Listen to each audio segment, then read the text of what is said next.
What's going on, everybody? Offsetting Penalties Podcast. UFC Sacramento. Was this the card of the year? Probably not. I'm probably biased because I was in the building in attendance for this card, but an unbelievable fight night. We've seen this a couple times now recently where these fight nights, they may not be stacked with a bunch of ranked fighters, and that's okay if you put exciting fighters or exciting fights in it, and that is exactly what the UFC did for this one.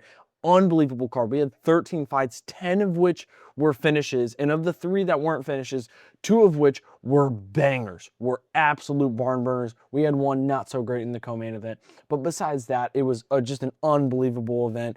For the people out there, most of my listeners are people I know personally, so you guys probably already know me being from the Sacramento area. I'm going to be biased.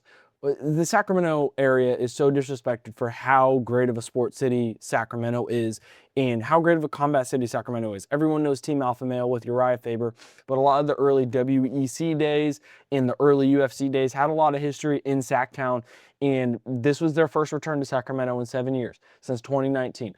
Long, long overdue for a city that the rest of the world may not think of in a high regard in terms of sports or combat sports, but is a combat sports city, is an MMA city. They delivered tonight. The crowd was unbelievable for the main event, and I want to talk a ton about it.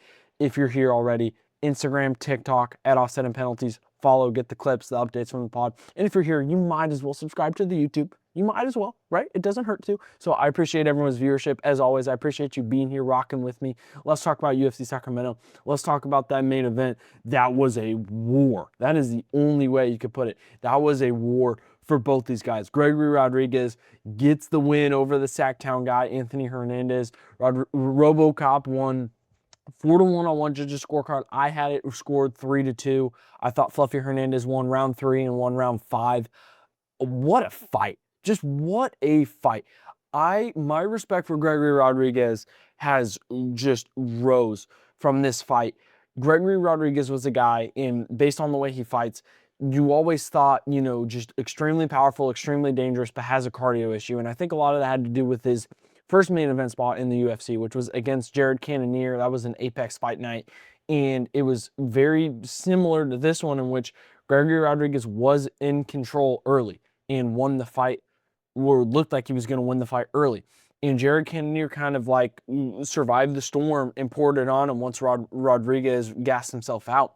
And in this fight, RoboCop didn't gas out like he did in the Cannonier fight. And maybe that's because Cannonier's a little more of a powerful guy, so the shots he's landing are going to, zap your gas tank a little more than Fluffy Hernandez. But Fluffy Hernandez, give this man striking some respect, because no one regards Fluffy Hernandez as like world-class striking, but his striking was very good tonight. The elbows in close were mean, just completely busted up Gregory Rodrigues' face. Just unbelievable. I have so much praise for both these guys. Anthony Hernandez, obviously, it was an uphill battle once the calf became compromised. Gregory Rodrigues did an unbelievable job of compromising the calf early, not really letting Anthony Hernandez work.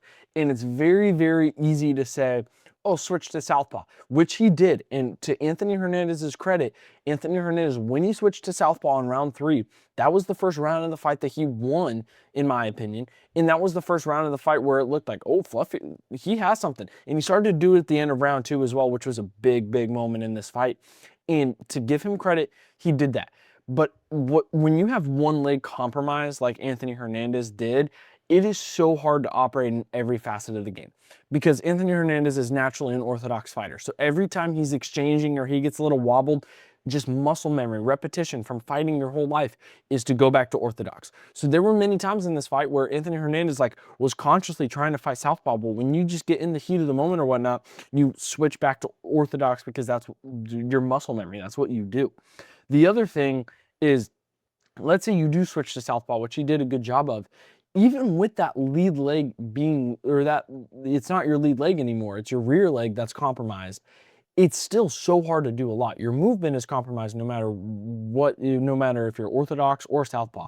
And not just your movement, but Fluffy Hernandez, who's a big grappler, right? It's hard to shoot into those takedowns because you're launching off of that rear leg, and he wasn't able to do so. And I would say that's part of the reason he had trouble getting takedowns in this fight. But in reality, I just think Gregory Rodrigues is such a unit and is so big and has very, very good defensive grappling and takedown defense that it didn't really work. And it really hurt Fluffy in the end, because the way you take down a guy like Gregory Rodrigues is you time shots in the middle of the octagon. And unfortunately, the way you do that is you kind of have to explode into your takedowns, and you can't really do that when you have a compromised leg.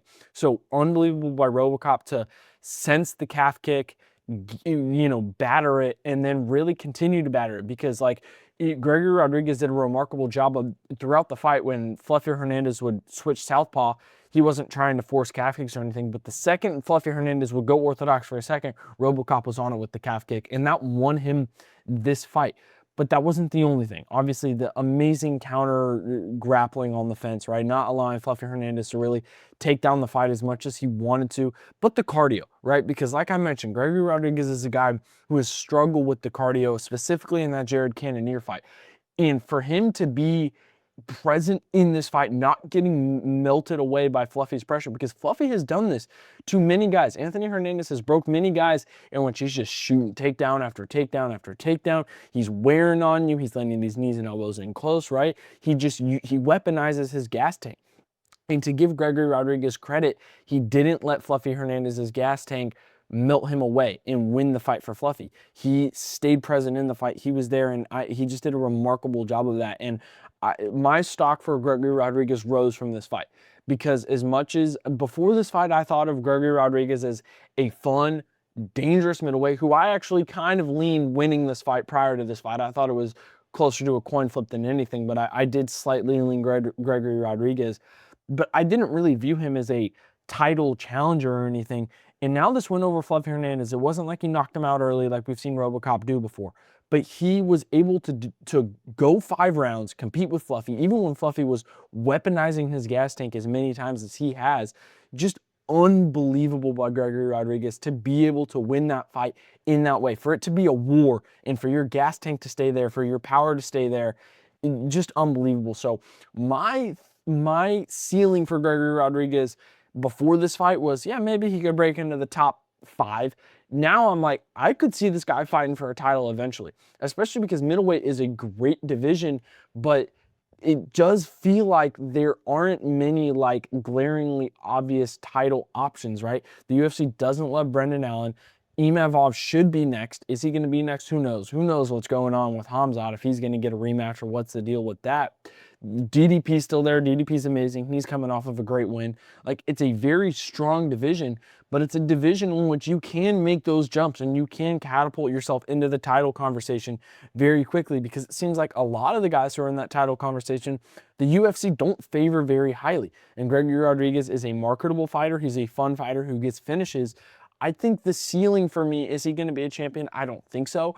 But I do view him as a guy where, like, I could see him being a win away from a title shot if that win is like a big finish over a big opponent. And that's what he's going to get next, because he just beat number 6 in the world, Anthony Hernandez, and he beat him in a very, very great way on Anthony Hernandez's home turf.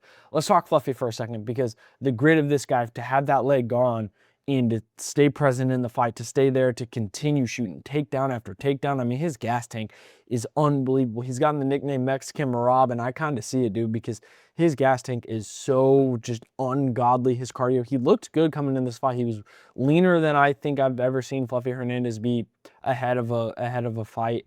You know, there was some adversity, and he talked about it before. He came in injured. He was getting shoulder injections and whatnot, and that's part of the fight game. He came in with a home turf advantage, and I really did feel, being in the building, and maybe I'm biased because I was in the crowd, but I really did feel that he was using the energy of the hometown crowd. That entire arena, that entire city would die for Anthony Hernandez. And Sacramento really willed Anthony Hernandez back into the fight when it felt like the tides were turning. It really did feel like, sorry, I'm adjusting my mic here. It really did feel like Anthony Hernandez was kind of going to get finished. In round 2, he just, every calf kick RoboCop threw, was either he was wincing in pain or he was falling to the ground from it. There was one calf kick he threw that took Anthony Hernandez off both his feet. And credit to Anthony Hernandez to use the energy from the crowd, started trading and brawling at the end of round 2 with RoboCop. He was like striking well with RoboCop. Like he really, really was. He was landing some shots. Now, obviously, he doesn't have the power that RoboCop does. So they were kind of landing at a similar rate, at least the later rounds of the fight. But obviously, RoboCop, the calf kick and also just being powerful, those shots are going to do more. But nonetheless, for Anthony Hernandez, like very, very impressive to be able to strike with him, to be able to weather that storm of the calf kick and whatnot. Anthony Hernandez is a gamer. Is he ever going to be a title challenger? It kind of feels far-fetched now. I think he was a guy who was very much in that conversation. He lost to Strickland, but you lose to who's now the champ. That's a 2-time champ. Okay. Gregory Rodrigues, that hurts the case a little bit. It's now going to take another extensive win streak to get back in that conversation. But the UFC loves this guy. He puts on wars. He's very fan-friendly. Sacramento freaking loves him, that's for sure. I don't think this is the end of Anthony Hernandez. But obviously a win here would have been huge. Now you've lost 2 straight. It's not great, but you can't really blame tough stylistic matchup for him in RoboCop. A guy who rips to the body a lot. Anthony Hernandez is more susceptible to the body than anyone else in the UFC, in my opinion. And a guy who is huge and hard to take down. Like, that's a tough matchup for a guy like Fluffy with that style, but all the credit in the world, because just an absolute war for both these guys. It's one of those where the card was so good, and I want to talk about the rest of the card here shortly. The card was so good, and you get to this main event, and even with it being a lot of clinch work and a lot of fence work, the crowd was into it. The people at home had to have been into it. It was a war. Fluffy Hernandez, those elbows in close. Like, both these guys were battered after this fight. Just absolutely battered. Gregory Rodrigues went up to the set after the fight to talk with Dean Thomas, who's in the news a lot recently, and Chris Weidman and Megan O'Leary in a wheelchair with a boot on. Like, the dude, like, it was a complete war for these two guys. Unbelievable main event, unbelievable card. I use that a lot because I've come on here and on this pod, especially in the last couple of months, and I come in here and go, unbelievable main event, unbelievable co-main event, unbelievable card. But we've really been spoiled. We've had some really good UFC, some really good MMA in these last month or two, and even these fight nights that, like I said, don't have a ton of ranked fighters or anything. They have absolutely delivered, but the main event's got to deliver, and it did tonight. Let's talk about the rest of this card. So, co-main event wasn't great. Co-main event, I thought would be better. Unfortunately, the way Sergey Spivak kind of fights, a lot of times you're going to get decisions. This fight wasn't bad by any means, guys. It really wasn't. It just happened to be on a great card and it happened to be kind of a low output striking slash, it was an average fight. And unfortunately, when you're on a card with a ton of finishes and a ton of great fights, it's going to look worse than it was. Sergey Spivak's a tricky matchup, a guy who I think is very much underrated by the MMA community, just because he's not super talkative. He's kind of considered part of that blob MMA, that blob portion of the heavyweight division. But in reality, he is a good fighter. But Petrino willed himself to a win, 30-27 on all 3 scorecards. Effective leg kicks, effective jab. Like, the jab had Spivak's nose leaking from the beginning. But not a ton to talk about. I really want to talk about the rest of the card. But first, I got to go on a rant. Here. I don't often on this card, I try to be kind of neutral, right? Because I maybe this is selfish, maybe this is me being whatever. I try to be complimentary of fighters more than I bash on fighters because, I hope with my career path at some point I'm going to be interviewing these fighters or I'm going to be calling the fights for these fighters. Roman Dolidze is the single worst ranked fighter in the history of the UFC. I cannot stress enough how much of an atrocity it is that this guy was ranked for so long and was getting main events, right? He main evented against Marvin Vettori. He main evented against Brendan Allen. He main evented against, who was it? Imavov. It angers me that this guy was ranked and getting big profile fights, because this dude is horrible. His only path of winning is either A, he fights a fighter that will throw less output than him. That's how he beat Anthony Smith that one random time. Or B, if he dives for a leg and he's fighting a guy with low level enough jiu-jitsu to get a leg lock or some sort of leg submission.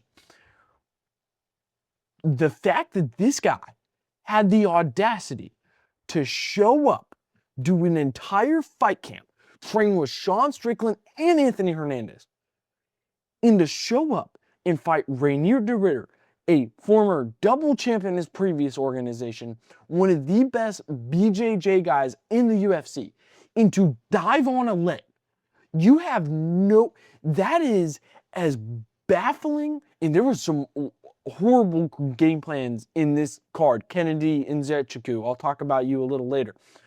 But for you to show up, to do a fight camp, to go, to make weight, to do everything that you did, for you to show up, dive for a leg on a guy who's bigger than you, has better BJJ than you, makes zero sense. So Roman Dolidze, cut him. Get him out of the organization if this is how you're going to fight. Because there's two explanations for this. A, you are that bad and that unconfident in your skills that you don't want to strike with a guy who's not a crazy good striker, and you don't want to get in a regular grappling. You dive for a leg and you let the dude elbow your head through the canvas. Or the other option is your heart is not in the game anymore and you're just showing up to get paychecks. In the last however many Roman Dolidze fights, it has felt like he showed up strictly for paychecks, because this guy has not had a moving performance in a very long time. So I shouldn't be this mad. And this is probably my biggest rant on this podcast to this point. Because like I said, I try to be complimentary of the fighters. I try to talk about the good side. I try not to be super negative on here, because God knows the MMA community could use some positivity from time to time.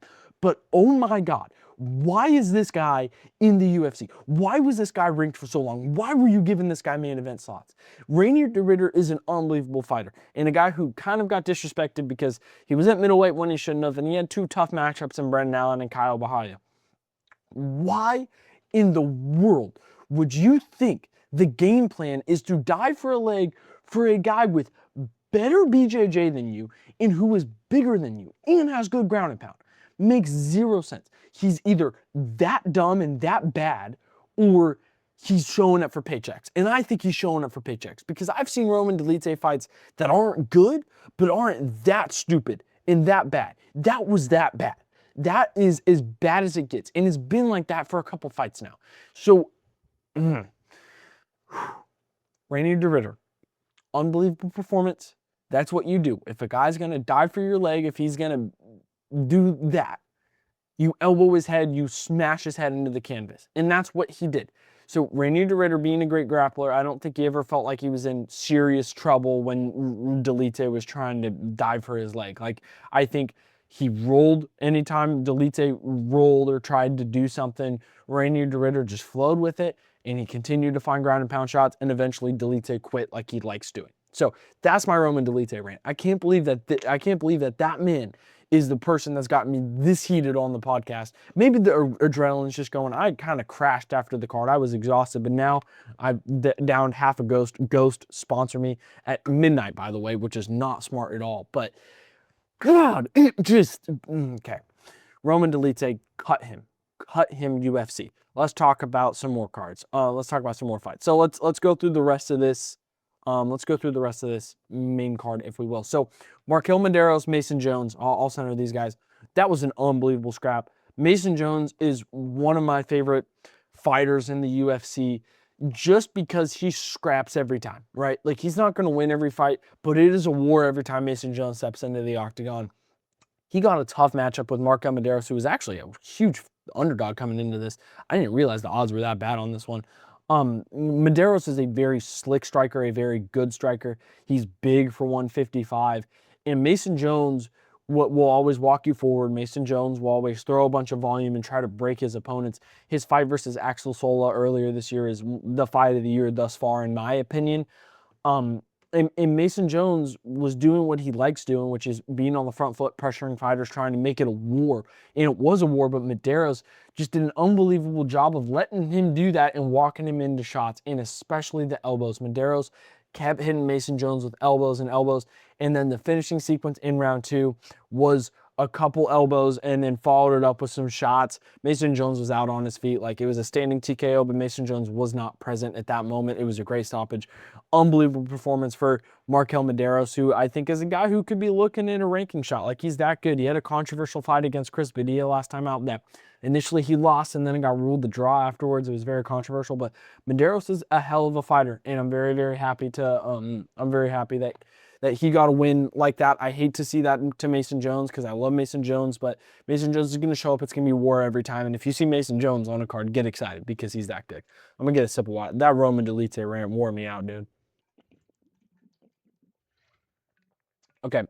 Let's talk Carly Judice here because Carly Judice is a fun fighter.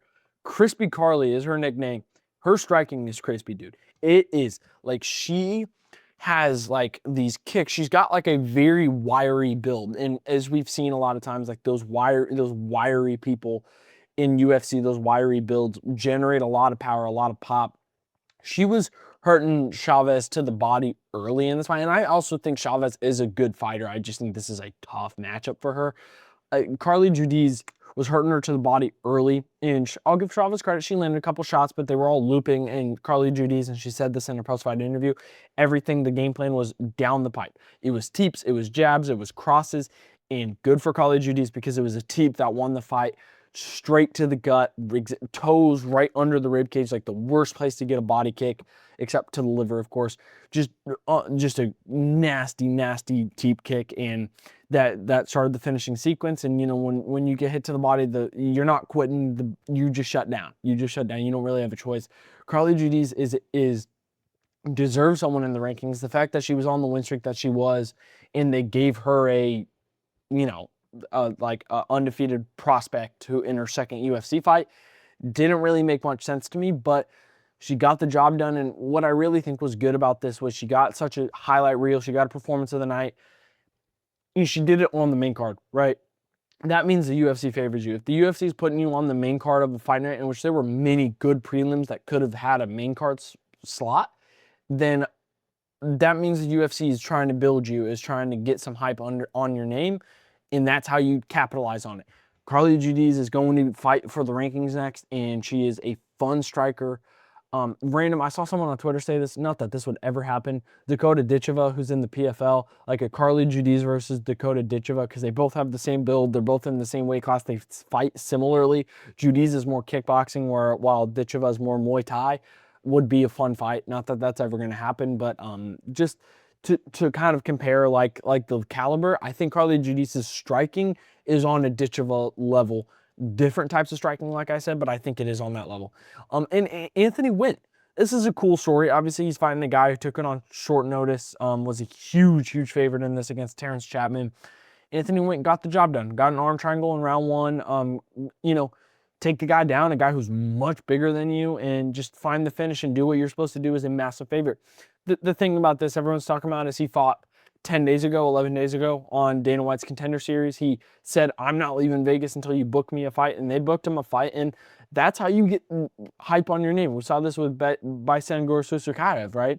Is when you went on Contender Series and you get right back in the octagon, the UFC clearly favors it. They want to promote that story. Anthony Wint did that. We don't know what his ceiling is. He's pretty green MMA-wise. We've never really seen him get hit, right? And that's obviously, if you're going to fight in heavyweight, like, you got to be able to take a punch, right? And we haven't seen him get hit. So do we know much about him? No, but we know is he's a phenomenal athlete. He's very explosive. He's got ground game and striking. Cool story to watch. Larion Douglas, this was tough to watch. Sorry to my boy Carson, who I was at the fights with, because he's a huge Larion Douglas fan, and I am too. Unbelievably fun style Larion Douglas has. He calls himself the gunslinger. He throws nukes. His boxing is crisp and tight. Unfortunately, though, we've seen this early in his career. He is there to be hit, right? And I think his issue in this fight, Jamal Emmers clearly came out with the game plan to move on the outside, to stick and move. And Larion Douglas just was following him and was pressuring him, but not throwing anything. And that's the thing, is if you're going to be a pressure fighter, and you're going to be in the face of your opponent the entire fight, you got to throw to demand that respect as a pressure fighter. And Leon Douglas, I get it because he throws so hard. You can't be a high volume fighter exactly, but he hardly threw in this fight. And if you're going to sit there and sit in front of your opponent, right, and pressure him against the fence and follow him everywhere he goes, but not throw anywhere, your opponent's going to get real comfortable circling and sticking and moving. And Jamal Emmers got very comfortable, was tagging him early in this fight, and then he just tagged him with a 1-2 down the pipe. The 2 was kind of on the eye. I heard that maybe broken orbital because the way Leon Douglas like folded, like it wasn't like he landed it flush on the chin or anything. So it sounds like he probably seriously hurt Douglas with that 2 down the pipe. Great performance by Jamal Emmers, who's a guy who is criminally underrated, and part of it is because he's not super active. But Jamal Emmers is very, very underrated. I was very, very happy to see him get a finish. It sucked because it's not great for the division. Douglas is a prospect that is very marketable, very fun, a guy people thought was, going to be in the rankings in no time. But Jamal Emmers, that's kind of, this happens, right? This happens, and this is going to be a little bit of a side tangent here, but like sometimes in the UFC, the fans are so like the undefeated thing, whether that's undefeated in the UFC or undefeated as a professional, fans are so caught up in that. And I posted a reel this week after Islam Ian Gary at UFC 330. And I kind of said, like, if you compare Islam and Khabib's resumes without like putting their names or faces there, if it was like blind resumes and you were going to pick one, you're going to pick Islam. I was just strictly saying Islam had the better resume. And a lot of people were, oh, Khabib this, Khabib that. Islam, the thing I saw the most was Islam has the loss. And that's crazy to me because in the NFL, right, you're not expecting teams to go 17-0, right? It doesn't matter how many games you lose in the regular season. If you win the Super Bowl, you won the Super Bowl, right? Charles Oliveira has one of the coolest stories, and that dude has lost a lot. A lot of UFC fighters end up doing great things after losses. And people get so caught up in these losses, but the losses sometimes are great learning experiences, right? Sometimes you have to experience that in the octagon. Sean Brady talked about that. Sean Brady lost to Bilal Muhammad, and then he ripped off some great wins after he lost his undefeated record. Like, that just happens sometimes. And it does suck to see the fans. I guarantee you, Leon Douglas, the hype train is completely derailed. And I'm not saying like it deserves to be. I'm saying the fans are going to jump off this bandwagon that he had off of a sick knockout on Contender Series, a sick knockout in his debut, because he got caught and he came out and didn't fight a good fight. You can't be a pressure fighter and sit in front of your opponent and let your opponent pick you apart. You can't do that. If you're going to be a pressure fighter, you got to throw to demand some respect. He didn't do that tonight. Tonight's a great learning experience for Leon Douglas, who clearly possesses ungodly power for a featherweight. It's going to be a great learning experience. I'm not saying Leon Douglas is going to go on to be a championship fighter, right? For all I know, Leon Douglas could lose his next 2 and then get cut, right? But all I'm saying is don't count these guys out after one loss. And Leon Douglas is an example of that. A lot of people are going to jump off the bandwagon. If you want to do that, that's fine, but don't jump back on it if he wins his next fight by vicious knockout like we've seen him do many times. So that's all I'm saying. Leon Douglas had holes in his game, and this was definitely a possibility coming into this fight. This was one of those, like, where I picked Douglas to win, but in the back of my head, I had that little bird talking to me saying, this could happen. And it did happen. It did happen. So, nonetheless, little side tangent there. Kennedy Nzechukwu. Let's talk about bad game planning. Kennedy Nzechukwu is another guy he's great frame. He's had some unbelievable performances and whatnot. What was the game plan here? I'm not as mad at Kennedy Nzechukwu as I am Roman Dolidze, because Roman Dolidze, it felt like, was just showing up for the paycheck. But Nzechukwu sitting there against Shamil Gaziev, who's coming off 2 bad knockout losses, right? So you would think maybe a little chinny, maybe you want to test that chin. Kennedy Nzechukwu was circling with the hands down. And it's like, if you're going to fight a guy with incredible power, hands up, demand some respect. Test that chin, dude. Throw. He did not. He felt very comfortable, hands all the way down, circling around the octagon. And Shamil Gaziev, who isn't a great heavyweight, is very powerful and has had many knockouts at a high level, especially in the UFC. Shamil Gaziev landed a right hand, and it put Nzechukwu out cold. One hitter quitter for the real Shamil Gaziev. Like, I want to praise Shamil Gaziev, and it was a great shot to find that. But in Nzechukwu, what are we doing? Like, if you're going to circle like that, that's fine. You're circling away from the power puncher. I get it. Why are the hands all the way down? Not like Bobby Green style. Like, it was kind of Bobby Green style, except Bobby Green doesn't circle around like that. Bobby Green has found a way to weaponize it. He wasn't trying to weaponize the hands low. He was just using it to. I don't know why he was using it. I don't know. So that game plan baffled me as well. Unbelievable finish for Gaziev, but weird game plan there from Nzechukwu. Chris Padilla. Chris Padilla is a weird guy. I saw someone on Twitter say that Chris Padilla, it sucks that he only chooses to be a cool fighter like twice a fight. And I was like, yeah, that's kind of true. Like, so many Chris Padilla fights it's kind of like a snooze fest on the feet, and then he just does some cool stuff like out of nowhere. And in this fight, he was getting booed pretty badly, and that's probably because the fights beforehand were so great. Chris Padilla hurt Nasrat Hapcross late, right? He hurt him, right hand, knocked him down. It was a knockdown. And then he gets on the fence and he hunts the standing arm triangle. And it was close at first, and then it started to get not as close.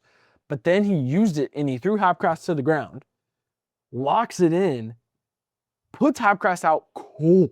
Hapcross was choked unconscious. One of those weird ones where it's at the end of the round. What do you call it? He was out cold, and the submission was in before the bell went out. So call it a submission. They called it a standing arm triangle. Really, the arm triangle, the reason it put him out was because it got to the mat. I wouldn't call it a standing arm triangle, but a vicious finish, right? And it's weird for him to go that entire fight, like, not doing a ton, really, at all. Neither guy did. Hapcross was the more active fighter in this fight. Now, Padilla was up on the scorecards, and he was going to win that fight even if it went to the scorecards. But Hapcross was more active than him in this fight. He just kind of is always content, like, being a low-volume fighter. He loves his elbows and whatnot. And then all of a sudden, he pulled that out. He gets a knockdown, throws vicious ground and pound, standing arm triangle, to the ground arm triangle, choked him out. Crazy finish. Give this guy his respect because he's cool. And I wish he threw a little more volume and was a little less safe at times in these fights. But Chris Padilla is a cool-ass fighter. I'm very happy he got a finish like that. And it was almost like we were so, like, in the arena, everyone was kind of like, okay, this is going to be a decision, whatever. And then all of a sudden, boom, knockdown. And the next thing you know, it's just wild. Just one of the wilder finishing sequences I've seen in a while. Very, very cool. Marcio Barbosa is a dog. Now, Ryan Coos took this on very, very short notice.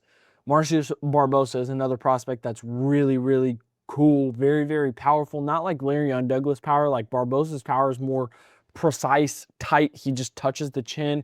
He landed a shot on Ryan Coos, and Coos looked like he was in a different universe, dude. Like, his eyes were everywhere. He had stars above his head. Props to him not following up with the shot. He's a very, very cool fighter. Sucks that his original fight fell out. He was supposed to fight Danny Silva. Danny Silva is dealing with blood clots. They're saying he might not ever be able to fight again. So heal up. I hope to see you in the octagon again. Danny Silva, a guy who's very, very underrated. Ryan Coos taking on short notice. That's a tough matchup on short notice. Barbosa's a killer. I hope he gets a higher profile fight next time. A fight like Danny Silva was supposed to be. Let's talk about this. And this is the final fight I want to talk about kind of at in depth. Gage Young versus Stan the Drill Dorsonville. Stan the Drill is a cool fighter, and this was a war. This, to me, deserved to be fighting of the night. I thought Fluffy Robocop was an unbelievable fight. To me, these two guys deserve to be fighting of the night. I saw people calling this fight of the year on Twitter. It was that good. Was it fight of the year? No, I would prefer some others, but it was that good. Like, it was such a good scrap.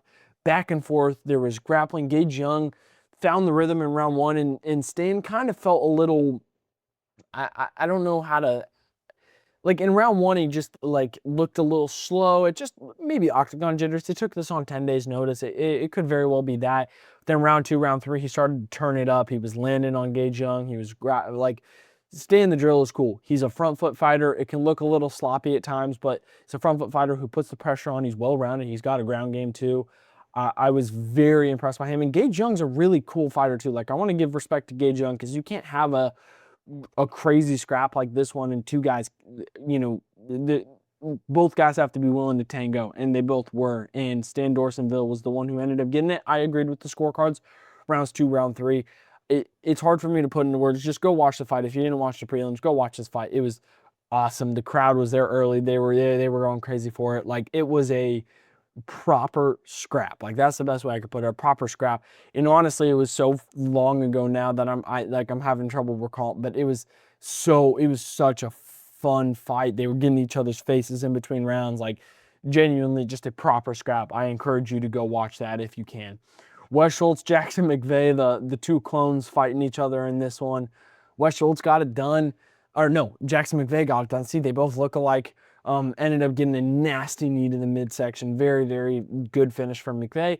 And then Chanel Dyer, I talked about Judy's earlier. Chanel Dyer is another fighter who has serious potential at strawweight. I thought her performance was amazing. Elise Reed's not crazy, a crazy competition by any means, but Chanel Dyer has got just sweet boxing and really, really good kicks, right? She uses her rear leg amazing. She threw a bunch of head kicks, a couple of which landed flush in this fight, and she just poured on the volume on Elise Reed and eventually broke her around 3. She is a cool fighter. I kind of hope it gets the Judice treatment, where I hope next card that she's on, whether that's a Apex card or whatnot, like they put her on the main card for a chance to kind of get some more people on the train, because that's what they got to do. I think women's MMA is I don't want to say it's in a bad state right now, but if I were to say that, if like it was in a bad state, like, it's because I don't think the UFC pushes it enough. I don't think they give women enough of a chance to, like, do I sound like a feminist right now? Like Chanel Dyer, like what they did with Carly Judice is great. You have a very exciting women's MMA prospect. You don't need to put her on the main card of a numbered card. Put her on the main card in front of an arena like this. Give her a chance to show people who are tuning in that didn't watch the prelims Judice was on previous cards a chance to see her skills, and you saw that. I hope they give that to Chanel Dyer. I hope they promote her and give her, because England is a big market that you could take advantage of. She's a very fan-friendly fighter. Afterwards, she said there's too many submissions, there's too much grappling in women's MMA, more knockouts. Chanel Dyer does more knockouts. She's fun. She's a really cool fighter. She's got sharp striking, and yeah. That's it, guys. I'm sorry I went so long on this. It fires me up. Like, this is going to sound a little sappy and whatnot, but I really do love Sacramento so much. I love this town. I grew up right outside it in Roseville. I love Sacramento so much, and to be able to be there for the first card there since 2019, to really see how loud that arena was. And yeah, there was some booing at some stupid times just because we were so spoiled by a great card. It really meant a lot. Like it really meant a lot. I know it wasn't a crazy card with a bunch of ranked fighters, but to get some sick scraps for a city that truly, truly values it and truly, truly will show out anytime the UFC comes here in the future is great. And I'm a big proponent of the UFC, A, going to new locations, or B, going to cities they haven't been to in a while. And Dana loves using the COVID excuse of, with COVID, it's just been hard to get. He even said that in the post-fight press conference for this one. But Dana also said that this place was loud and he'd love to come back here. And I really hope they do, because my hometown knows how to show out. They show out for the Kings when the Kings aren't completely abysmal, like the worst NBA team in the world. That one year we had was amazing, and Sacktown showed up for them. They show out for their soccer team. They show out for their baseball teams. They show out for the UFC. They did tonight, and it was an unbelievable card. So that's all I got for you guys. I appreciate you being here, tuning in as always. Next week, UFC Shanghai, I'll be there to talk about that. That pod will come out a little earlier than this one because that card's in the morning. So I'll recap Umar Nurmagomedov, Song Yadong. I'll be there for that. And we are so close to football season. We are so close. I'm very, very excited for that. You'll see a new backdrop behind me. This is my final pod in my bedroom at home. I'm going back to school, so you'll get more pods from a new backdrop and a new bedroom. I appreciate everyone being here. Like, genuinely, if you listen to these pods, if you rock with me, whether you're a rando or you're someone I know who's tuning in because I probably guilt-tripped you into by posting on my socials or whatnot, I really do appreciate it. This is what I'm trying to do for a career, is do this. I love sports. I love the UFC. I love football. And to be here and talk about these, I know these podcasts don't pull in great views or anything, but I enjoy doing them, and they're good for me to improve my craft as a sports broadcaster, a sports commentator, and whatnot. And if you're here showing love, showing support, I very much appreciate you. And I'm going to shamelessly plug once again to subscribe to the YouTube if you haven't already. So I appreciate everyone. I love you guys. If you're here to the end, you're a psycho. UFC Sacramento was amazing. Let's go, baby. We got more to come. I'll see you guys later.